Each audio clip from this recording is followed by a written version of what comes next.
चाल लाइव के नाजरीन आदाब, मैं इकबाल अकरम वासी इस वक्त रूबरू प्रोग्राम के तहत मुखातिब हूँ डॉक्टर गाफिल अंसारी साहब से। गाफिल अंसारी साहब की शख्सियत उर्दू अदब या इस्लामियात के लिए किसी तारुफ की मोहताज नहीं है। डॉक्टर गाफिल अंसारी साहब ने जिन्होंने JNU से PhD और MPhil अवार्ड हुआ है, आज वो आपसे रूबरू हैं, आपसे मुखातिब हैं।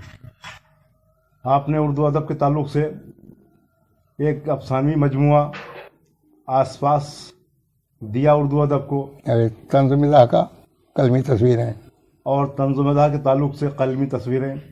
आसपास जो आपका उर्दू एकेडमी से इनाम याफ्ता मजमुआ है, इसके अलावा 5 और मजमुए जो तहक़ीक़ात पे मुनहसिर हैं, और 12 आपने मजमुए किताबें इस्लामियात पे लिखी हैं।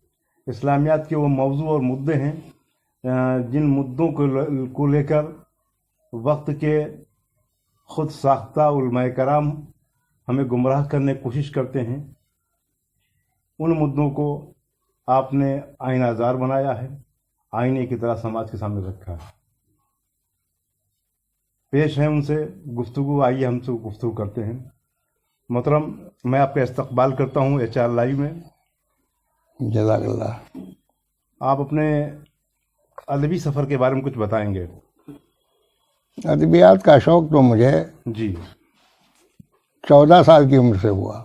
अच्छा, ये कैसे हुआ? आपको विरासत में मिला या? नहीं, विरासत कुछ नहीं मिला। हमारे वालिद भी अनपढ़ थे, हमारी वालदा भी अंगूठा टेक थी। अच्छा।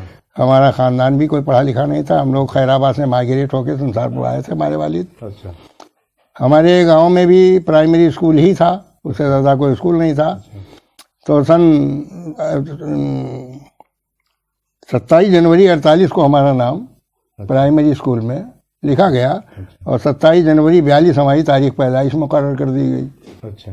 मौलवी साहब ने हमारी तारीख पैदाइश मुकर्रर कर दी गई। उसके बाद ये सफ़र जब 5वां हो गया तो एक छप्पर में, एक छठे दर्जे का छप्पर में क्लास चलता था। दूसरे गांव के एक मास्टर साहब आया करते थे। अच्छा। सियाराम मिश्रा जी, उनके पास हमने रह के छठा किया।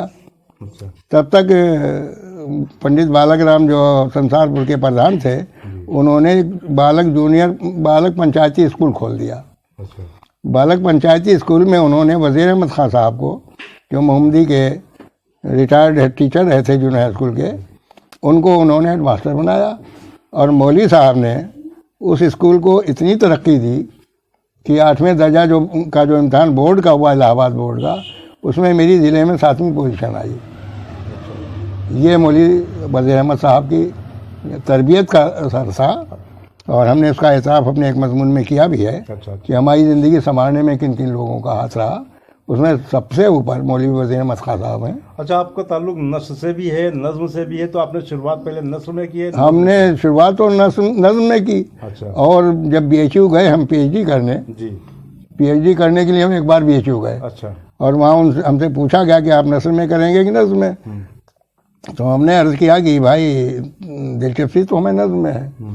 तो हमारा मौजू तय पाया था उर्दू इसनाब शेरी का इर्तिक़ा। अच्छा। प्रोफेसर हुकुम चंद नैयर हमारे गाइड थे। अच्छा। अब वो नहीं दुनिया में, लेकिन इसी असना में हम चले आए जब वापस, तो JNU का एडवर्टाइज देखा कि यहाँ एंट्रेंस के लिए आने जाने का किराया भी यूनिवर्सिटी देगी। अच्छा। अच्छा। तो इसलिए कि किराया भी यूनिवर्सिटी देगी, हमने दिल्ली भी नहीं देखी थी, हम आके JNU के एंट्रेंस में शामिल हो गए। अच्छा। और जिन 5 लोगों की लिस्ट निकली सेलेक्टेड की, उसमें हम एक थे। 3 लोग JNU के MS थे, और हम और परवेज़ अहमद उज्जैन 2 आउटसाइडर थे, जिनका सिलेक्शन JNU ने एज ए एंट्रेंस में किया हमारा, और हमें MPhil में दाखिला मिल गया। फिर MPhil हमने 13 महीने में सबमिट कर दी। अच्छा। लिहाजा हम, जहाँ तक हमारे अदबी सफ़र की बात है, वो जहाँ तक हमारी तालीम की बात है, पहले बता दें कि 27 जनवरी 48 को हमारा नाम लिखा गया, और 5 जनवरी 1985 को कटा है। तो हमारी मुसाफत जो है तालीमी दौर। आप JNU का सफ़र बताएं आप। JNU में तो हम 4.5 साल रहे सिर्फ। मैं कैसे जब अभी आप जो बता रहे थे कि हम वहाँ पहुँचे, वजीफा आपको एमफिल में मिला, उसके बाद में वो फिर हमने अपनी PhD करनी। अच्छा एमफिल करने के बाद PhD में आ गए। अच्छा अच्छा PhD में हमारे सामने मुश्किलात आई। वो मुश्किलात ये आई कि हमने गोदान पर करना चाहा। गोदान एक प्रेमचंद का नावल है, लेकिन गोदान के समेत प्रोफेसर मसूद अहमद अलीगढ़ यूनिवर्सिटी के जो प्रोफेसर थे और कभी जामिया मिलिया इस्लामिया के वाइस चांसलर रहे, उन्होंने एक तहकीक कर दी बीच में कि उर्दू में प्रेमचंद का कुछ नहीं है। तो अलीगढ़ यूनिवर्सिटी के निसाब से तो प्रेमचंद हटा दिए गए। वो दौर था जब हम दाखिल हो रहे थे। तो हमने जब टॉपिक दिया गोदान का उसलूबियाती तज्जिया, एनालिसिक, तो वो रिजेक्ट कर दिया हमारे प्रोफेसर हसन साहब ने, हेड ऑफ डिपार्टमेंट ने। ये कहेगा कि प्रेमचंद का उर्दू में तो कुछ है नहीं। जी, उर्दू प्रेमचंद के ताल्लुक से बात बताना, शायद आपको मालूम कि सोज़े वतन जो उनका पहला नावल था, हाँ, अफसाने मजमू, उसको अंग्रेजों ने जब्त कर लिया था। हाँ। और उसके बाद में शायद उन्होंने उर्दू में फिर तबाज़माई नहीं की है। अरे ये जो तबाज़माई नहीं की है, यही उनके ऊपर बड़ा इल्ज़ाम है। अच्छा अच्छा, हमने उसको साबित करके वो PhD ली इस पर। अच्छा अच्छा अच्छा, हाँ कुछ, हाँ कि यानी ये जो था ये मसूद साहब का छोड़ा हुआ शोगफा था। अच्छा अच्छा, कि उनका उर्दू में कुछ नहीं है। अरे उनका उर्दू में ही सब कुछ है। हिंदी शिव पूजन शाह ने की है उनकी। अच्छा अच्छा, उनके उर्दू की हिंदी शिव पूजन शाह ने की है। अच्छा, ये आम तरीके से, अरे बहुत अलीगढ़ ने उड़ाई ये खबर। अच्छा, ये 2000 से वो ये 1981 से पहले नहीं था। अच्छा, ये बताइए कि आपके जो है कि लोग अक्सर देखने में आया करके कि जो अदबी मुसाफिर हुआ करते, जब अंग्रेजी के अदब के हों या हिंदी किसी के हों, तो वो ज़्यादा से ज़्यादा कि असनाफ अदब में 2 या 3 असनाफ में अपनी तबाज़माई करते हैं। और आपके बहुत सारी असनाफ सुखन में पाई जाती है, जैसे कि आपके अफसानवी भी पाया जाता है, तंज़ और मिज़ाह भी पाया जाता है, शेरी भी है, और गज़लियात भी पाई जाती है आपके यहाँ। गज़लियात नहीं है, नज़मियात है, नज़मियात कह लीजिए, और तहकीकात भी है, इस्लामियात भी है। ये इस तरह से फैलने का क्या सबब रहा है? अच्छा, ये हालात की वजह से फैले। क्या जैसे हालात? जैसे हम पहले तो तबाज़माई करते थे, तंज़ मिज़ाह की नज़में लिखा करते थे। तंज़ मिज़ाह के हमने 300 खाके लिखे उसमें कौमी आवाज़ में। हाँ, कौमी आवाज़ में पढ़ा, गलोरियाँ पढ़ा, बहुत गलोरियाँ लिखी, 300 गलोरियाँ हमारी छपी। उसी से मैं जाना गया, बल्कि वही बल्कि हमारी पहचान गलोरियाँ नहीं बनाई। हम आपको वही जानते हैं। अच्छा, अभी भी कोई एक आध कटिंग पड़ी होगी। उसके बाद हमने उसी में नस्र शुरू कर दी तंज़ मिज़ाह में। फिर जब किताब छपी तो नस्र की छपी। अच्छा, उर्दू में कलमी तस्वीर है। अच्छा, उसका टाइटल पेज भी हमने बनाया, ड्राइंग अच्छी थी। तो अपनी किताबों के जो सरे वर्क हैं वो हमने किसी से बनवाए नहीं, खुद ही बनाए थे। अच्छा, आसपास का भी हमारा ही है। फिर हमारी जो PhD थी हमें मिली थी, उसको हमने उर्दू में छपवाया जब एकेडमी से, तो वो प्रेमचंद के उसलूब का इर्तिका के नाम से शाये हुई। वो भी इनाम में याफ्ता है 3 जगह से। उसके बाद MPhil का डिसर्टेशन अभी भी रखा हुआ है, नहीं छपा। उसके बाद हमारी अफसाना और तंज़ मिज़ाह। हाँ, तो फिर हम जब दीनियात में आ गए। हाँ, दीनियात में कैसे आए? ये बात समझ में आती है कि आपने प्रेमचंद पे रिसर्च की, अगर तो आप अफसाना आपने शुरू कर दिया। हाँ, दीनियात का मुद्दा हम पहले बताइए। दीनियात पे क्या, किस तरह से आपने मूव किया आपने? हाँ, ये बात तो बहुत अच्छी बात पूछी आपने। हम अपने गांव से 5.5 किलोमीटर दूर बांकेगंज स्टेशन को जाया करते थे। जी, नौकरी की वजह से बांकेगंज से रेल लेते थे। उस दरमियान हमारे दरमियान जो खेत पड़ते थे, उनमें हमने 6 ऐसी बेवाएँ देखी संसारपुर की, जो छोटे छोटे बच्चों को मेड पर सिरकी के ऊपर दुपट्टा डाल के उड़ाए हुए लिटा के अब मजदूरी का काम करती थी। ये चीज़ हमको कचोटती रही कि अल्लाह ने इनके लिए कोई असबाब पैदा नहीं किए इन महरूमों के लिए। तो हमने एक मौलवी को पकड़ा और उनसे हमने कहा कि हम ऐसी 6 औरतें देखते हैं संसारपुर की, जो खेतों में कुदाल चलाती हैं, फावड़े चलाती हैं, हंसिया गरसे से काम लेती हैं, गन्ने की सिलाई करती हैं। जो मर्द करते थे वो ये बेवाएँ कर रही हैं। जी। हमारे घर से मिली हुई दीवार के पीछे भी एक बेवा थी। तो हम उन पर तरस खा के हमने मौलवी को पकड़ा। तो मौलवी ने हमसे कहा सूरह निसा पढ़ लेना। हमने जब सूरह निसा का मुताला किया तो उसमें तरके के मसाइल हैं। तरका माने मैयत जब हो जाए तो उसका माल कैसे बैठे, ये सूरह निसा में। फिर हमने मौलवी साहब को पकड़ा तो उनका कि वो ज़कात का चैप्टर पढ़ लेना। तो जब हमने ज़कात का चैप्टर पढ़ा तब आँखें खुल गईं कि ज़कात अल्लाह तबारक ताला ने इन महरूमों के लिए दी, लेकिन उस पर तो मौलवी साहब का कब्जा है। जी जी हाँ हाँ। अब ये जो अलमिया है हमारे साथ, ये हमारे साथ अलमिया है। तो हमने सबसे पहले हाँ, मार्च 78 में हाँ, ब्रिज बम्बई के उर्दू एडिशन में एक मुरासला लिखा कि ज़कात और सदक़ात को गुरबा मसाकिन के लिए छोड़ दीजिए। ये एक मुरासला छपा था 4-8 लाइन का, उस पर सवेरे ही हमारा घेराव हो गया। बेनीगंज में थे तो तुलसीपुर गोंडा में थे उन दिनों। सवेरे मौलाना तवक्कुल हसन हशमती हमारे पास खड़े थे कि साहब आपने ये लिख दिया, इसे तो स्कूल बंद हो जाएंगे। अच्छा, तो हमने कहा जो मजदूर काम कर रहे हैं खेतों में, जो औरतें मजदूरी कर रही हैं, उनका पेट भर जाए, तुम्हें तो स्कूल के लिए चंदा कहीं मिल जाएगा। उनके बारे में मालूम भी था, वो खाले बेच चुके थे। बेशक बेशक हाँ। तो हमने कहा ये उनके लिए नाजिल हुआ, तुम्हारे लिए नहीं नाजिल हुआ। अगर तुम्हारे स्कूल बंद हो जाएंगे तुम चंदे का इंतजाम करो। पहले हमारी उनकी झिकझिक हुई और उसी दिन से एक जहन बन गया। अच्छा, फिर हमने एक पोस्टर छापा, जी जी जी, यही इसी उन्वान से पोस्टर छापा। सीतापुर, खीरी और गोंडा और हरदोई 4 जिलों में रह चुके थे। इन जिलों में मसाजिद में छिकाया, जितने मुक़्तदर उलमा थे उनके घरों में भिजवाया। संसारपुर में भी हमने दिया। मोहम्मदी से निज़ामुल हक सिद्दीकी को, मोहतमी महमूदिया इदारा महमूदिया मोहम्मदी ज़िला खीरी को पोस्टर के रद्द करने के लिए संसारपुर बुलाया गया। अच्छा अच्छा अच्छा, लेकिन इत्तेफाक है कि हमें पता चल गया और हम मस्जिद पहुंच गए। मौलाना ने अनाउंस किया कि आज गाफिल अंसारी के पोस्टर का रद्द करने महमूदिया ज़िला इदारा महमूदिया मोहम्मदी ज़िला खीरी के निज़ामुल हक सिद्दीकी साहब तशरीफ़ लाए, आप लोग समाअत फरमाएं। तो मैं जहाँ कहीं बैठा था वहाँ खड़ा हो गया। मैंने कहा कि इतना ऐलान हो कर दीजिए कि गाफिल अंसारी मस्जिद में मौजूद हैं निज़ामुल हक के हर एतराज़ का जवाब देने के लिए। अच्छा अच्छा अच्छा, तब उधर से जवाब आता है कि इतना वक्त कौम के पास कहाँ है। अच्छा, हमने कहा कौम का मसला नहीं, पोस्टर गाफिल अंसारी ने लिखा, रद्द करने निज़ामुल हक आए हैं, तीसरे का मसला नहीं है। जिसका जी चाहे बैठ के सुने, जी चाहे चला जाए। हाँ सही बात है। अब जब देख लिया गया कि हम मौजूद हैं तो निज़ामुल हक का सुर बदल गया। वो जब बैठे अपने स्टेज पर तो उन्होंने सूरह बकर 273 पढ़ दी। अच्छा, तो हम इसका नंबर नहीं जानते थे, अब जानते हैं। और उसमें साहब सुफ़ा का जिक्र है और साहब सुफ़ा से तलबा इल्म दीन को जोड़कर और तलबा इल्म दीन की फजीलत बयान करने की कोशिश की। अच्छा, एक ही जुमला कह पाए थे, हम खड़े हो गए। अब तो हम उनके आगे खड़े थे। हमने कहा मौलाना आप तो टॉपिक से ही भटक गए।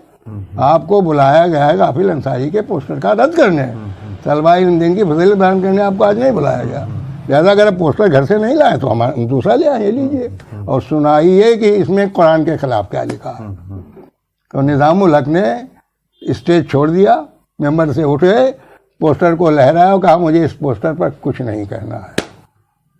हाँ जब भी फंसते हैं कि तो अपनी बात खामोश कर लेते हैं। कर ली। जी हाँ हाँ हाँ, ये उलमाए कराम में, हाँ इन खुद साख्ता उलमाए कराम में ये कमी पाई गई है। ये शायद यही अलमिया है कि आज इस्लाम ने कि मुसलमानों की पसमानदगी का जो जिम्मेदार है वो यही आलिम है कि हक बात का हक जवाब ना देकर बल्कि उस पर खामोश होकर उस पर पर्दा डालकर मिल्लत को गुमराह करने की कोशिश यही होता है। जी जी जी। तब से हमने फिर इस पर कमर कस ली।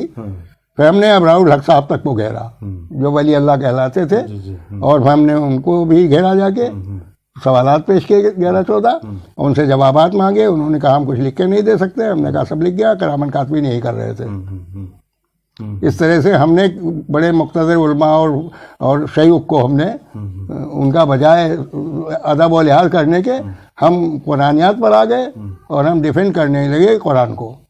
धीरे धीरे क्या हुआ कि ज़कात ही का मौजू नहीं, इधर हमारी एक किताब छपी है तलाक़ व मरतान। अच्छा, तलाक 2 बार है। जी हाँ। इस टॉपिक पर हम लिख रहे थे। अच्छा अच्छा। 2016 में किताब छप गई। इत्तफा हमें मालूम है कि सुप्रीम कोर्ट में इसी पर पेशी भी हो रही है। आजकल सुप्रीम कोर्ट में एक केस हुआ है। जी। तो शाइस्ता अंबर हैं लखनऊ में, पता नहीं आप जानते हैं कि नहीं। जी हाँ। मुस्लिम महिला पर्सनल लॉ बोर्ड की चेयरपर्सन। जी जी हाँ। उनको मैंने 2 किताबें भिजवाई। मारूफ शख्सियत जी। हाँ बहुत मारूफ है। उनको मैंने 2 किताबें भिजवाई, तलाक़ व मरतान। तो उनकी एक वकील थी डॉक्टर चंद्रा राजन। उन्होंने शाइस्ता अंबर ने चंद्रा राजन को इस्लामी और कुरानी लॉ पढ़ाने के लिए मुझे भेज दिया दिल्ली। अच्छा। मैंने सुप्रीम कोर्ट की सीनियर लॉयर डॉक्टर चंद्रा राजन को, जो खुद भी MSc PhD है और LLM को पढ़ाती हैं, उनको मैंने 1.5 महीना 7 दिन तो सुप्रीम कोर्ट की चारदीवारी में, बाकी यहाँ से रोज़ाना 3 क्लास लेके मैंने उनको पढ़ाया कुरान क्लास अच्छा कि कुरान क्या कहता है। तो मेरी स्टडी कुरान की है, जी मेरी स्टडी कुरान की है। फिर कुरान पर हमने दूसरे उलूम को आजमाया। अच्छा हाँ, तो हमने अर्ज़ किया कि तलाक़ मरतान छप गई और उधर दूसरी किताब शाये हुई, उसका नाम था ज़कात का नवा मसरफ़ क्यों। 8 मसारिफ बयान किए हैं सूरह तौबा 60 में अल्लाह तबारक तआला ने कि ज़कात किसको दी जाएगी। अच्छा ये मौलवियों का जो मसरफ़ है उसमें नहीं है। तो मेरी किताब का ज़कात का खुसूसी तौर पर जिक्र सूरह तौबा में, तौबा की 60 आयत नंबर 60 में, आयत नंबर 60 में। बाकी किसको दी जाएगी ज़कात। कितने उसमें वो दिखाए गए हैं? 8 6 वो हाँ नवा मसरफ़ के 8 दिखाए गए, हाँ उसमें 8 दिखाए गए। हर तरह के लोग ले सकते हैं, दी जाएगी। अब ये नवा मसरफ़ आ गया। कौन कौन से लोग ले सकते हैं, क्या आप बता सकते हैं? हाँ, लिल-फुक़राए वल मसाकीन वल आमिलीन अलैहा वल मग़लूबुल क़ुलूब व फ़ी रिक़ाब वल गारिमीन व फ़ी सबीलिल्लाह व इब्न सबील, यानी फ़ुक़रा, मसाकीन, मुअल्लफ़तुल क़ुलूब बाद में डिस्कस करूँगा, और गारमीन माने जिनके गले दबे हों, गुलाम वगैरह, इनको आज़ाद कराने के लिए, या कर्ज़ के नीचे दबे हों, या इब्न सबील जिन्हें मुसाफिर कहते हैं, अगर मुसाफिर तंग हाल हो गया है, जी जी, और फ़ी सबीलिल्लाह अल्लाह की राह में। हाँ, तो 8 मदें जो हैं अल्लाह तबारक तआला ने बयान कर दी कि इनमें ज़कात या सदक़ात लगेंगे। अब ये मौलवी साहब का जो मसला है ये उनमें मेल नहीं खाता। हम तो यहाँ पूछ लेते हैं कि भाई आप 8 में से कौन से हैं जो हम आपको दें, तो लोग लौट जाते हैं, यहाँ कोई नहीं ले जाता। फिर तो हमारा मतलब अल्लाह तबारक तआला ने कुरान में एक एक चीज़ को इतना वाज़े करके यानी नाजिल की फरमाया है कि कुरान के अलावा दूसरी किताब देखने की ज़रूरत बाकी नहीं रहती, नंबर 1। नंबर 2, आप देख लें कि मैं इल्म बिला उस्ताद के हूँ, मेरा कोई उस्ताद नहीं है। मैंने एक कुरान की एक आयत से कुरान की दूसरी आयत को समझा है, कुरान की एक आयत से कुरान की दूसरी आयत को समझा है। अभी मौलाना पर जिक्र आ जाए इसमें, इस में तो आपको बता दें, मौलाना सब कहते हैं, उलमा कराम अपने क्या कहलाते हैं? मौलाना कहलाते हैं। बंद कर दो, क्या बोलते हैं? मौलाना कहा जाता है, आप सुनिए, आप लोग मुतवज्जे हो जाएं, मौलाना कहा जाता आमतौर से। मौलाना अल्लाह ने अपने लिए नाजिल किया है। मौला जी, तू ही मैं हमारा मौला है, मौला अगर नहीं है ना भी लगा है, तू ही हमारा मौला है, तू ही हमारा मौलाना। जब ये मौलवी हो गया तू ही हमारा मौला, तो अल्लाह ताला तो साफ हो गया। जी जी, तो मैं इसको शिर्क मानता हूँ। लिखा है मैंने इस पर पूरा मजमून। अच्छा खैर, हम इस वक्त जो है मजहबी गुफ्तगू पे नहीं, हम चूँकि अदबी ताल्लुक़ साहब से आप आदमी बात पूछ लीजिए। तो ये बताएंगे कि जो आपका ये मजमुआ आस पास जो जिसको अवार्ड मिला, इसको किस सन में अवार्ड मिला? 92 में मिला शायद। अच्छा, इसमें किस अफसाने पे अवार्ड मिला? अच्छा, अफसाने में थोड़े हमारे मजमे पर मिला। अच्छा, मजमे में। अच्छा, आसपास की वजह तोजी पूछ सकते हैं कि आसपास क्यों रखा।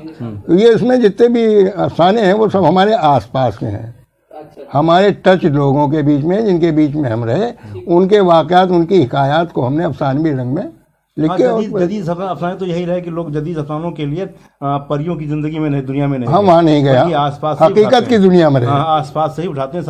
हाँ, तो हमारा दूसरा शब्द नहीं सका, उसका नाम पास था। मुंशी प्रेमचंद की जो इसके जदीद अफसाने की बुनियाद माने, उन्होंने कोशिश यही की और लोग उनकी की तकलीद आज कर भी रहे हैं। हम भी उनके हमने तो उन पर आपने किया, तो जाहिर सी बात है कि आप उनसे बहुत मुतासिर हैं। जी, आप कुछ अपना नज्म के ताल्लुक से अपना बना सफर। हम नज्म को आपको पढ़ के सुना सकते हैं, याद तो हम रखते नहीं जी। हाँ, कोई नज्म आप तंज़ में याद नहीं, ऐसे जो आपको याद हो। नहीं, याद नहीं कुछ है, तो कोई बात नहीं। नहीं, सुनिए, आप इस वक्त अच्छा ऑनलाइन चल रहे हैं करके, आपने ये जो तंज़ मिज़ाज में जो आपने नज्म कहना शुरू किए हैं, ये इसका सफर तो जाहिर सी बात कौमी आवाज़ से रहा है करके। सही बात। हाँ, इससे पहले नशिस्तों में भी नहीं, कभी नशिस्तों में नहीं गए, स्टेजी शायर नहीं रहे, इसलिए ज़बानी याद नहीं रहता। अच्छा, लिखते हम बहुत हैं, पूरी मसनवी लिख दी हमने। अच्छा 446 बंदों में हमने साने करबला नज़म किया। अच्छा, माशाल्लाह। मुसद्दस के 446 बंद। जी माशाल्लाह। अच्छा। फिर उसके बाद वो किताब तो निकली नस्र में, जो तारीख मुल्कियत दौर अव्वल। अच्छा, यानी लिखा तो नज़्म में, जो किताब शाये हुई वो फिर नस्र में आई। अच्छा, तो आपकी नज़्म की कोई कोई हमारा मजमा नहीं है। अच्छा, बहुत बहुत शुक्रिया मोहतरम नाजरीन, बहुत बहुत शुक्रगुजार हूँ कि इस वक्त उर्दू अदब की वो बाबाकार शख्सियत आपसे महवे गुफ्तगू थी, जिसे हम डॉक्टर गाफिल अंसारी के नाम से जानते हैं। मैं उनका शुक्र, इंतहाई दिल की गहराइयों से शुक्रगुजार हूँ कि उन्होंने अपना कीमती वक्त हमको दिया है। और दोस्तों, आपका भी शुक्रगुजार हूँ कि आप अपनी मोहब्बतों से, अपनी हौसला अफजाइयों से हमें नवाजते रहते हैं, हमारी हौसला अफजाई फरमाते रहते हैं। और उम्मीद है कि साबिका एपिसोड की तरह इस एपिसोड को भी अपनी मोहब्बतों से नवाजेंगे, हमारी हौसला अफजाई करेंगे। हमारे इस एपिसोड को जिस तरह से पुराने दिनों में आपने शेयर किया है, आपने कमेंट्स किए हैं, उसे हमारी हौसला अफजाई करते हुए कमेंट बॉक्स में हमारे लिए कुछ लिखिए, अपने लाइक्स से हमें नवाजिए और उसे शेयर कीजिए। बहुत बहुत शुक्रिया। आदाब।